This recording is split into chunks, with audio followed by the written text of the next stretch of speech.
Graça e paz, tudo bem? Quero dividir com você um pequeno trecho da palavra de Deus que se encontra no livro de Juízes, capítulo 6, a partir do versículo 12, que diz assim: Então o anjo do Senhor lhe apareceu e lhe disse: O Senhor é contigo, homem valente.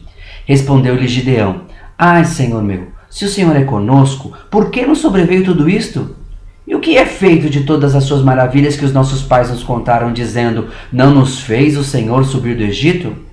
Porém agora o Senhor nos desamparou e nos entregou nas mãos dos midianitas. Então se virou o Senhor para ele e disse: Vai nessa tua força e livra a Israel das mãos dos midianitas. Porventura não te enviei eu? Esse é um trecho que fala a respeito da história da vida de Gideão.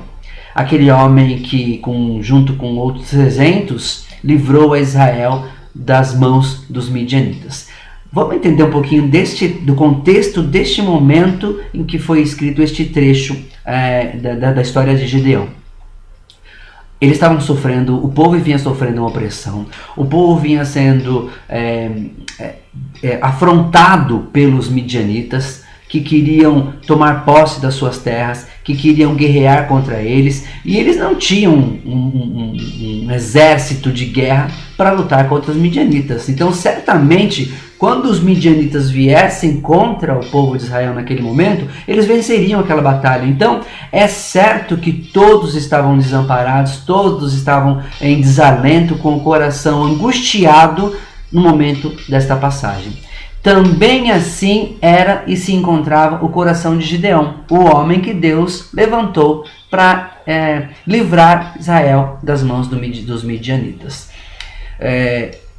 Aí é que se destaca esse trecho interessante da palavra de Deus. Note a palavra do anjo para Gideão. Então se virou o Senhor para ele e disse: Vai nessa tua força e livra Israel. Que força? Pensa comigo, que força que Gideão tinha naquele momento? Gideão estava oprimido, Gideão estava desamparado, Gideão estava desanimado, angustiado, com medo, assustado. Que força que havia no coração de Gideão? Gideão não era um guerreiro, Gideão não tinha um exército, Gideão não tinha qualquer elemento, humanamente falando, para ser considerado uma força. Não havia nada naquela situação no coração de Gideão que pudesse estar fortalecendo-o para qualquer guerra. No entanto, a palavra do anjo do Senhor para Gideão é exatamente essa: vai nessa tua força. Muitas vezes nós, quando estamos enfrentando alguma dificuldade, alguma situação na nossa vida, a primeira coisa que a gente pede a Deus é que nos dê forças para enfrentar aquela situação. É ou não é verdade? É muito natural, é muito comum. E aí a gente às vezes espera que Deus nos fortaleça para que aí então a gente dê o próximo passo frente àquela dificuldade, àquela situação. Mas o interessante desse texto, da palavra que esse trecho traz para as nossas vidas, para mim e para a sua vida hoje, é exatamente o contrário. Deus não animou Gideão. Deus não trocou o coração dele de insegurança por um coração de segurança.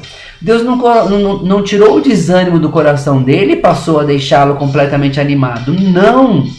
Pelo contrário, Deus simplesmente disse para ele para que ele desse o próximo passo de livrar a Israel do jeito que ele estava. Não espere. Talvez você não precise esperar que as suas forças sejam renovadas para que você dê o próximo passo. Eu creio que Deus está neste momento dizendo para você: vai nessa tua força. Junta exatamente aquilo que você tem, por pouco que possa lhe parecer. Por pouco que possa lhe parecer aquilo que você tem, seja um desânimo, seja um desgaste, seja uma falta de acreditar, de credibilidade das coisas e das circunstâncias, não tem problema. Junta tudo isso que você está sentindo nesse momento, pega isso Pega esta tua força, por menor que ela possa parecer, ou por mais que ela possa nem existir, e dê o próximo passo. Porque a nossa chamada, o nosso chamado é para vivermos de fé em fé. Não é para vivermos nas nossas forças, não é para vivermos baseados na nossa força, ou simplesmente baseados na força que o Deus, que o Senhor nos dá a cada dia. Ele vai se fortalecer. E o texto diz aqui mais para frente que ele fortaleceu Gideão, que ele preparou os 300 homens para guerrear e eles venceram a guerra. Mas o importante foi que Gideão creu, entendeu e creu, e deu o passo com aquilo que ele tinha. Não espere ser fortalecido antes de dar os próximos passos. Creia, siga em frente, acredite na palavra e no chamado que Deus tem para a sua vida. E vai nessa tua força.